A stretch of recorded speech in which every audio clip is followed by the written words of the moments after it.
특검이 우병우 전 민정수석에 대해 구속영장을 청구했습니다. 최순실 씨의 국정 개입을 알고도 묵인한 직무유기 혐의 등이 적용됐습니다. 저는 그 70억인지 뭐 75억인지를 받은지도 모릅니다. 그러니까 뭐 돌려주는 것도 더 물론이고요. 뭐 다 모른다고 대답을 하시겠죠. 아닙니다. 네. 지금 사실을 말씀드리고 있는 겁니다. 그래서 근데 사실을 말씀드리는데 롯데... 왜 오늘 나오셨습니까? 일찍 나오시지? 이런 거 연구하려고 그러신 거 아닌가요? 그렇지 않습니다. 그럼 뭐 때문에 안 나오셨어요? 그동안 민정수석이 국회에 불출석한 게 관행이었습니다. 그거는 관행이 아니라 아니 민정수석 그 그만두고도 관행이 적용됩니까? 그 네? 영원한 물론 민정수석입니까? 재임 중에 일을 말하면 마찬가지 아니겠습니까? 무슨 재임 중에 일을 말합니까? 그만뒀다고 네? 해서 그만뒀다고 해서 영원한 민정수석이세요? 그러면 앞으로 그만뒀다고 해서 계속 민정수석입니까? 대한민국 민정수석입니까? 제가 민정수석으로서 재임 중의 일은 말씀드리지 않는 게 맞다고 생각합니다. 그래서 2천만 원 현상금이 무서워서 그럼 오늘 나오셨습니까? 국회에서 오라고 두 번째 오라고 해서 그러면 그동안 못 나왔던 그 이유와 원인과 또 다시 또 국회에서 요구하는 거와 저희가 취할 수 있는 최선의 어떤 그 선택을 하고 최선의 답변을 하게 나왔습니다. 자, 2014년 12월에 대통령이 정문회 문건을 찌라시라고 이야기합니다. 이 찌라시라는 규정은 누가 만들었습니까? 무슨 말씀이신지. 대통령 말씀 표현을 말입니까? 찌라시라고 이야기하면서 가이드라인을 제시하죠. 수사 가이드라인. 저희가 한 건 아닙니다. 그럼 누가 했습니까? 대통령은 어떻게 찌라시인 줄 알았습니까? 이것을? 글쎄, 그 부분은 저희가 뭐 직접 찌라시란 표현이라든지 그 연설문이라든지 작성한 적이 없기 때문에. 아니, 대통령이 민정수석실에서 이 문건에 관해서 이게 찌라시입니다라고 이야기해 주기 전에 어떻게 대통령이 이게 찌라시라는 걸 어떻게 합니까? 그렇지 않습니까? 그 당시에 검찰의 수사 결과 발표도 하고. 검찰이 무슨 수사 결과를 발표했습니까? 찌라시라는 이야기를 하기 전에 한 그 시점은 검찰이 수사 시작하기 전입니다. 죄송하지만. 정확히 저 순서라든지 일정은 잘 모르겠습니다. 예. 결과적으로 이 찌라시가 아닌 것으로 판명됐죠. 그러면 민정수석실에서 책임져야 되는 거 아닙니까?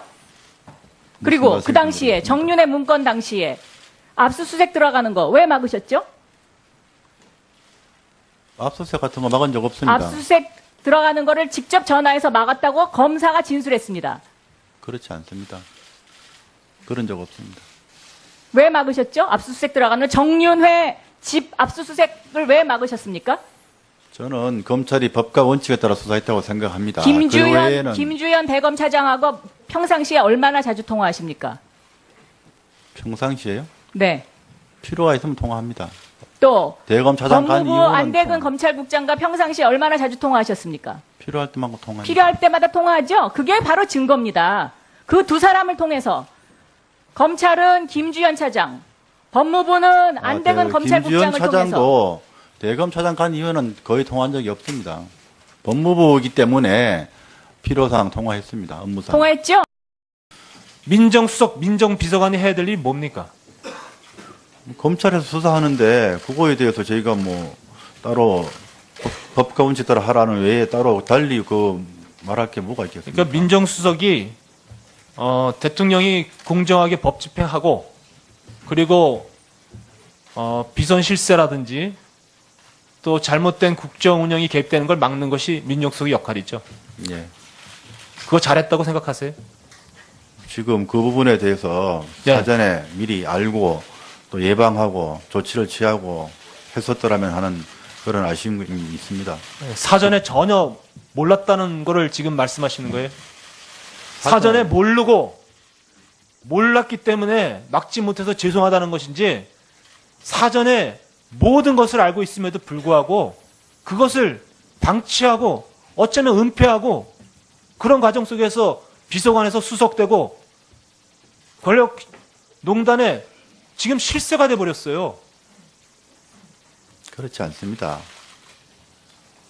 저는 언론에 대해서 접촉을 안 하고 하다 보니까 뭐 자꾸 저를 뭐 실세다 뭐다 할 때 그거 해명도 안 했습니다. 기정사실화 됐는데요. 네. 저는 그냥 민정수석 비서관으로 일했습니다. 제 업무를 했습니다. 그러면 결국 껍데기였네요. 민정수석 비서관의 업무를 했습니다. 껍데기를 민정수석 실세든- 비서관이 해야 될 일을 예. 제대로 안 했기 때문에 지금 이 나라가 이 꼴이 되지 않았습니까? 그 부분에 대해서 미흡한 점에 대해서는 송구스럽게 생각합니다. 예, 시간이 다 됐기 때문에 다음 질의 또 하겠습니다. 제가 우병우 청문회를 준비하면서 아마 우병우라는 이름이 나오는 신문 기사는 다 읽고 의문이 나는 부분에 있으면 기자와 대화를 나눴습니다. 그거를 통해서 제가 우병우 씨 의혹에 대한 정리를 좀 요약을 해드리려고 합니다. 돈 많은 마당발 장모의 허영과 치맛바람과 삐뚤어진 사이사랑과 우병우 증인의 허황된 권력욕이 합쳐져서 청와대에 입성을 하게 됩니다. 청와대 입성 후 최순실을 주군으로 모시는 문고리 3인방의 정적 제거를 위한 작은 칼로 이용당하게 됩니다. 그 작은 칼로 우병우 증인은 칼춤을 춥니다. 그 칼춤의 대가로 본인의 능력에 어울리지 않는 민정수석이라는 자리에 오릅니다. 그러한 민정수석이란 더 큰 칼로 차지철의 버금가는 왜곡된 충성과 김기춘의 버금가는 교활함으로 검찰, 국정원, 경찰, 군을 장악해서 최순실에 부역하고 비호하고 국정농단을 방조하는 그리고 치부와 살이 사유까지 하는 거대한 악마가 되어 있는 우병우 전 수석의 모습을 봅니다. 67년 동갑으로 우병우 증인의 삐뚤어진 권력관을 보면서 거대한 악마가 되어 있는 모습을 보면서 연민을 느낍니다. 이 한 장의 사진, 국민을 우롱하고 국민을 무시하고 국민 위에 군림하려는 이 눈빛으로 이 눈빛 하나로 우리 국민들이 얼마나 분노했고 치를 떨었는지 아시겠습니까?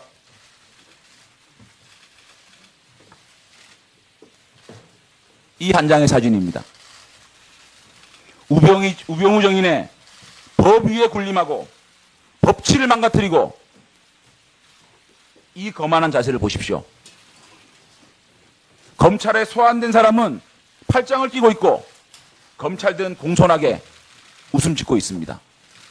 이 한 장의 사진으로 우리 국민들은 허탈해했고 박탈감을 느끼고 수치심을 느꼈습니다.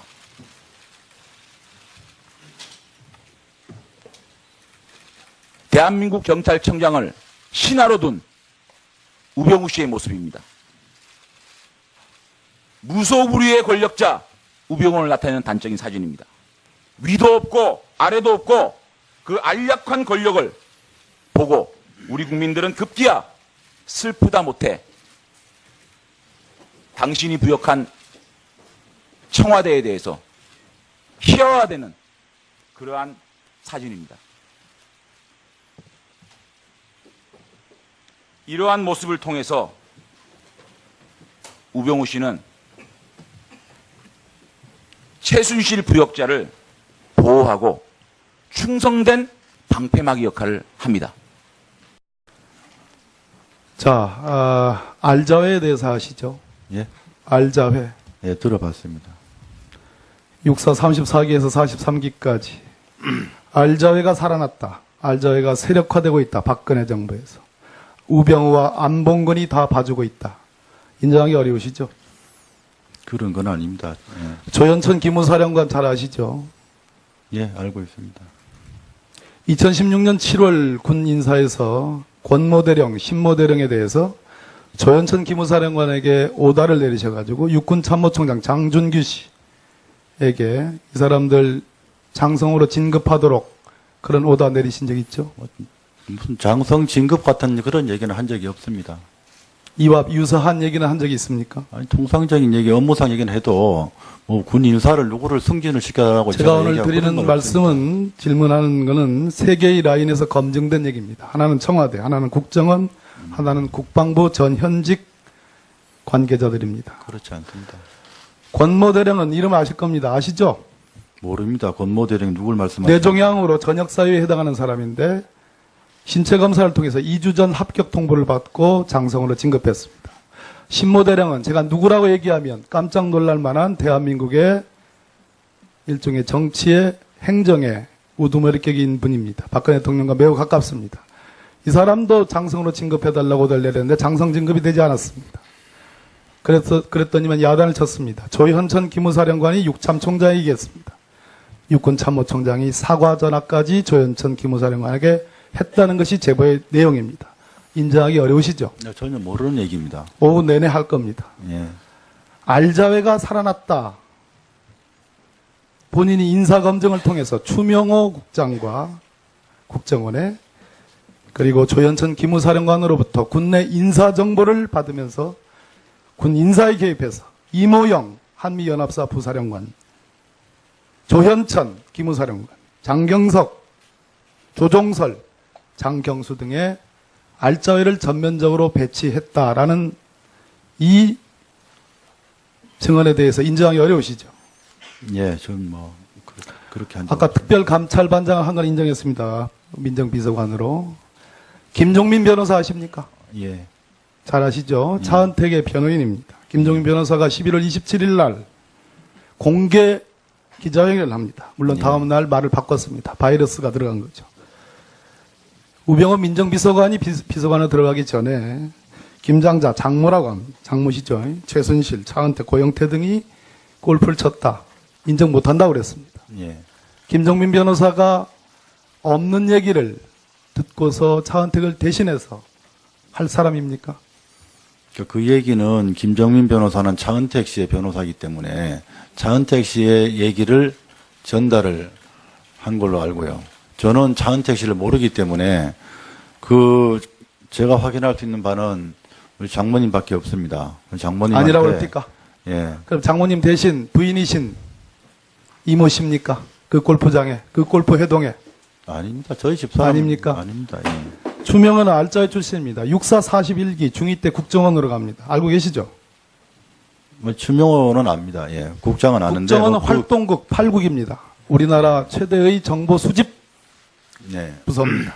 원래는 6국이었습니다. 제가 조금 지난번 청문회에서는 6국에서 8국으로 전부된 줄 알았더니 6국과 8국은 같은 부서입니다. 예. 맞죠? 2014년 8월에 이 추국장은 이 6국 8국의 최대 정보수집부서에 승진합니다. 알고 계시죠? 본인이 민정비서관이었습니다. 예. 그때 승진한 걸로 알고 있습니다. 자, 김영한 민정수석의 업무 일지에 김기춘 비서실장의 지시사항입니다. 우병우 팀의 홍성담 화백, 박창신 신부, 갓도 지국장 등 이러한 사람들에 대해서 경찰과 국정원이 정보수집팀을 만들어서 처단하고 응징하라라는 지시를 내립니다. 맞죠? 우병우 팀이라고 뭐 전에 청문회도 해서 나 봤는데 저는 뭐 민정비서관이었지 우병우 팀이라는 게 뭘 말씀하시는지 모르겠습니다. 특감반입니다. 특감반. 예? 특감반. 특감반은 별도입니까? 특감반은 공식 조직이죠. 공식 직제에 있는 겁니다. 예. 그랬으니까 이렇게 별도 조직으로 팀을 만들려고 하는 겁니다. 경찰과 국정원, 추명호 국장. 그런 적 추명호 없습니다. 국장으로부터 정보 보고 받았죠.